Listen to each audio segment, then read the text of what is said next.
Hello, সবাই কেমন আছেন? দেখেন এখানে আমি পেঁয়াজ কেটে নিয়েছি, কাঁচামরিচ, আদা, রসুন। এটা দিয়ে আমি খিচুড়ি রান্না করব।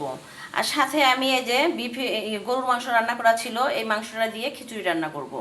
এখানে দেখেন আমি চাউল ধুয়ে নিয়েছি খুব সুন্দর করে। এখানে আমি পোলার চাল দিয়েছি, সাথে ভাতের চাউলও দিয়েছি। এখন সব মশলা দিয়ে দেবো, পেঁয়াজ, রসুন, কাঁচামরিচ সব দিয়ে দিলাম। এখন আমি আরও অন্যান্য মশলাও দিয়ে দেবো।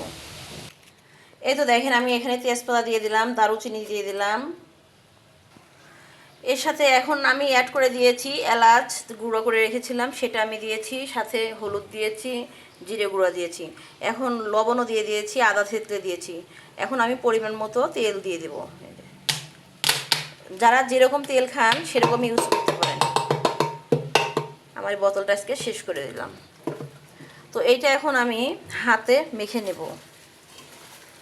খিচুড়িটা হাতে মেখে রান্না করলে অনেক টেস্ট হয়।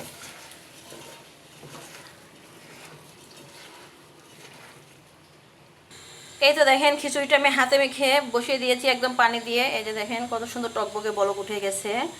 আমি কিছুক্ষণ পর ঢাকনা আটকিয়ে দেবো। এই যে দেখেন আমার খিচুড়িটা হয়ে গেছে, আমি ঢাকনাটা খুলে নিলাম এখনই। দেখি কেমন হয়েছে। এই যে অনেক সুন্দর হয়েছে। এই যে দেখেন গরুর মাংস দিয়েছি সাথে।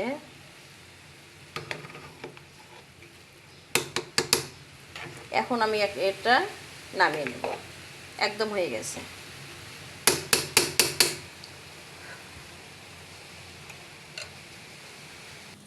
এই তো দেখেন আমার রান্না হয়ে গেল খিচুড়ি, বিফ খিচুড়ি। দেখেন এই যে মাংস দিয়ে আমি খিচুড়িটা রান্না করেছি, কত সুন্দর হয়েছে।